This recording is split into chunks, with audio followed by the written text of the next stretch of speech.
Hello dear friends, welcome back to life shore. എല്ലാ കൂട്ടുകാർക്കും life ഷോറിന്റെ പുതിയൊരു അധ്യായത്തിലേക്ക് സ്വാഗതം. ഇന്ന് നമ്മളൊരു അൺബോക്സിംഗ് ആണ്, അഥവാ +2 ഇംഗ്ലീഷിന്റെ എക്സാം കിറ്റിന്റെ അൺബോക്സിംഗ് ആണ് ഇന്നത്തെ ഈ ഒരു വീഡിയോയിലൂടെ നോക്കാൻ പോകുന്നത്. അപ്പോൾ ഇന്നത്തെ നമ്മുടെ വീഡിയോ എന്നുള്ളത് എക്സാം കിറ്റിന്റെ അൺബോക്സിംഗ് വീഡിയോ ആണ് നമ്മുടെ ഇന്നത്തെ ഈ ഒരു വീഡിയോ. അപ്പോൾ എന്തൊക്കെ കാര്യങ്ങളാണ് എക്സാം കിറ്റിൽ നിങ്ങൾക്ക് വേണ്ടി പ്രധാനമായിട്ടും തയ്യാർ ചെയ്ത് വെച്ചിരിക്കുന്ന കാര്യങ്ങൾ. അപ്പോൾ എക്സാം കിറ്റിന്റെ അൺബോക്സിംഗിന് മുന്നോടിയായിട്ട് ചാനൽ സബ്സ്ക്രൈബ് ചെയ്ത് ഫാമിലിയിൽ അംഗമല്ലെങ്കിൽ താഴെ കാണുന്ന ചുമന്ന സബ്സ്ക്രൈബ് ബട്ടൺ ക്ലിക്ക് ചെയ്തുകൊണ്ട് ഒന്ന് സപ്പോർട്ട് ചെയ്യുക. അതോടൊപ്പം വരുന്ന ബെല്ലൈക്കൺ കൂടി ക്ലിക്ക് ചെയ്യുകയാണെങ്കിൽ ഞാൻ ചെയ്യുന്ന എല്ലാ വീഡിയോസും കാര്യങ്ങളും നിങ്ങൾക്ക് അപ്പോൾ തന്നെ ലഭിക്കുന്നതായിരിക്കും. എല്ലാ പാഠഭാഗങ്ങളുടെയും എക്സാം കിറ്റ് കാര്യങ്ങളും ഒക്കെ ചെയ്യുന്നുണ്ട്. അപ്പോൾ ആ വീഡിയോസും കാര്യങ്ങളും ഒക്കെ നിങ്ങൾക്ക് അപ്പോൾ തന്നെ ലഭിക്കുന്നതായിരിക്കും. കൂടെ വീഡിയോയെക്കുറിച്ചുള്ള അഭിപ്രായങ്ങളെ കാര്യങ്ങളോ ഒക്കെ കമന്റ്സുകളായിട്ട് അറിയിക്കാനും മറന്നു പോകരുത്. വല്ല ഡൗട്ട്സോ കാര്യങ്ങളോ ഉണ്ടെങ്കിൽ താഴെ കമന്റ്സ് ആയിട്ട് അറിയിക്കുക. അതിന്റെ റീപ്ലൈ കാര്യങ്ങളോ ഒക്കെ നിങ്ങൾക്ക് ലഭിക്കുന്നതായിരിക്കും. സോ നമുക്ക് നേരെ ക്ലാസ്സിലോട്ടേക്ക് കടക്കാം.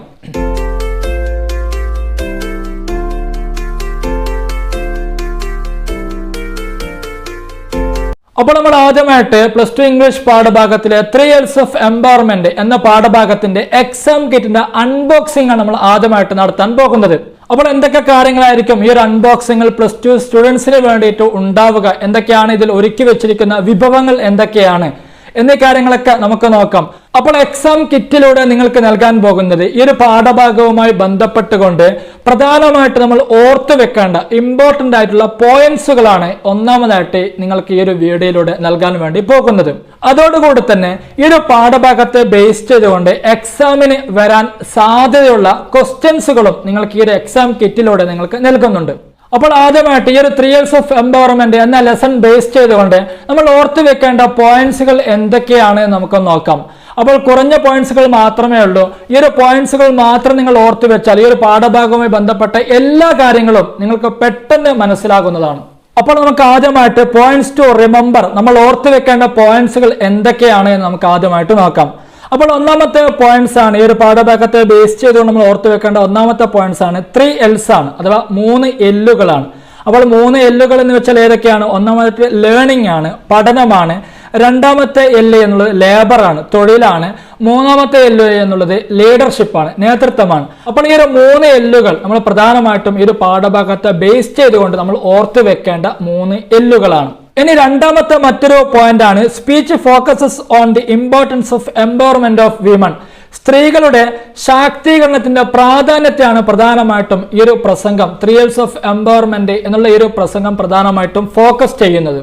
അടുത്തതായിട്ട് മൂന്നാമതായിട്ടുള്ള മറ്റൊരു പോയിന്റ് ആണ് learning is the foundation for further development. മുന്നോട്ടേക്കുള്ള വികസനത്തിന്റെ അടിത്തറയാണ് പഠനം എന്നാണ് പറയപ്പെടുന്നത്. അപ്പോൾ പഠനമാണ് നമ്മുടെ വികസനങ്ങളെ കാര്യങ്ങൾ അതിന്റെയൊക്കെ ബേസ് എന്നുള്ളത്, അടിസ്ഥാനം എന്ന് പറയപ്പെടുന്നത് പഠനമാണ്. രണ്ടാമതായിട്ട് ലേബർ ആണ്. Labour enables financial development of an individual and that of nation too. രണ്ടാമതായിട്ട് തൊഴിൽ എന്നുള്ളതാണ്. തൊഴിൽ എന്നുള്ള ഒരു വ്യക്തിയുടെ സാമ്പത്തിക വികസനങ്ങളെയും അതുപോലെ തന്നെ രാജ്യത്തിന്റെ സാമ്പത്തിക വികസനങ്ങളെയും ഉയർത്തിക്കൊണ്ടുവരാൻ പ്രാപ്തമാക്കുന്ന ഒന്നാണ് ലേബർ എന്നുള്ളത്. നാലാമതായിട്ട് leadership enables and empowers inborn talents to meet the challenge and thereby. നേതൃത്വം എന്നുള്ളത് നമ്മുടെ ജന്മനാലുള്ള കഴിവുകളെയും അതേപോലെ തന്നെ അതിനോടൊപ്പം വരുന്ന വെല്ലുവിളികളെയും നേരിടാനുള്ള ഒരു കഴിവും പ്രാപ്തിയുമാണ് ഈ ഒരു ലീഡർഷിപ്പിലൂടെ നമുക്ക് നേടിയെടുക്കാൻ സാധിക്കുന്നത്. ഏറ്റവും അവസാനമായിട്ട് ഓർത്തു വെക്കേണ്ട മറ്റൊരു പോയിന്റ് ആണ് raise their potentialities and contribute for the development of nation. രാജ്യത്തിന്റെ വികസനത്തിന് വേണ്ടിയിട്ട് സ്ത്രീകൾ നൽകിയിരിക്കുന്ന സംഭാവനകളെയും അതേപോലെ തന്നെ സ്ത്രീകളുടെ സാധ്യതകളെയും തൊഴിൽ സാധ്യതകളെയും ഉയർത്തിക്കൊണ്ടുവരിക എന്നീ കാര്യങ്ങളാണ് പ്രധാനമായിട്ടും ഈ ഒരു 3 ഇയേഴ്സ് ഓഫ് എംപവർമെന്റ് എന്ന ഈ ഒരു ലെസണിലൂടെ ഉയർത്തി കാണിക്കുന്നത്. അപ്പോൾ ഈ ഒരു 6 പോയിന്റ്സുകളാണ് പ്രധാനമായിട്ടും ഈ ഒരു പാഠഭാഗത്തെ ബേസ് ചെയ്തുകൊണ്ട് നമ്മൾ ഓർത്തു വെക്കേണ്ട പോയിന്റ്സുകൾ. ഇനി അടുത്തതായിട്ട് നമ്മൾ നോക്കാൻ പോകുന്നത് ഈ ഒരു പാഠഭാഗത്തെ ബേസ് ചെയ്തുകൊണ്ട് എക്സാമിനൊക്കെ വരാൻ സാധ്യതയുള്ള ക്വസ്റ്റ്യൻസ് ആണ് നോക്കാൻ പോകുന്നത്. അപ്പോൾ എന്തൊക്കെ കാര്യങ്ങളായിരിക്കും ഈ ഒരു പാഠഭാഗത്തെ ബേസ് ചെയ്തുകൊണ്ട് എക്സാമിനൊക്കെ ചോദിക്കുക? അപ്പോൾ ആ കാര്യങ്ങൾ നമുക്ക് നോക്കാം. Questions based on lesson. അപ്പോൾ ഈ ഒരു പാഠഭാഗത്തെ ബേസ് ചെയ്തുകൊണ്ട് ചോദിക്കാൻ സാധ്യതയുള്ള ചോദ്യങ്ങളാണ്. അപ്പോൾ ഒന്നാമത്തെ ചോദ്യം, write slogans for women's day rally or celebration.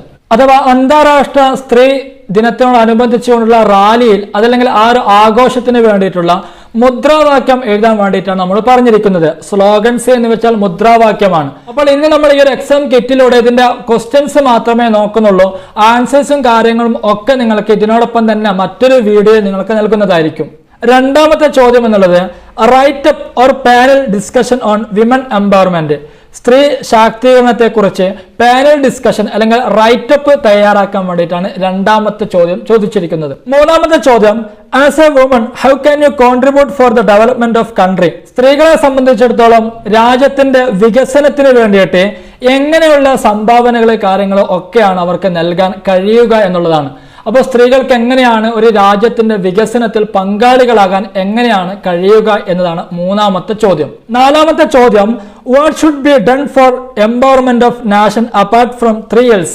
അഥവാ ഈ 3 എല്ലുകൾക്ക് ഉപരിയായിട്ട് രാജ്യത്തിന്റെ പുരോഗമനത്തിന് വേണ്ടിയിട്ട് ശാക്തീകരണത്തിന് വേണ്ടിയിട്ട് എന്തൊക്കെ കാര്യങ്ങളാണ് ചെയ്യാൻ പറ്റുക. ഏറ്റവും അവസാനത്തെ ചോദ്യമാണ് do you think gender equality exist now and how far. അഥവാ ലിംഗസമത്വം എന്നുള്ളത് ഇപ്പോഴും നിലനിൽക്കുന്നുണ്ടോ, എത്ര കാലം എന്താണ് ഇത് നിലനിൽക്കും എന്ന് നിങ്ങൾ വിചാരിക്കുന്നു എന്നതാണ് ഏറ്റവും അവസാനമായിട്ട് ചോദിച്ചിരിക്കുന്നത്.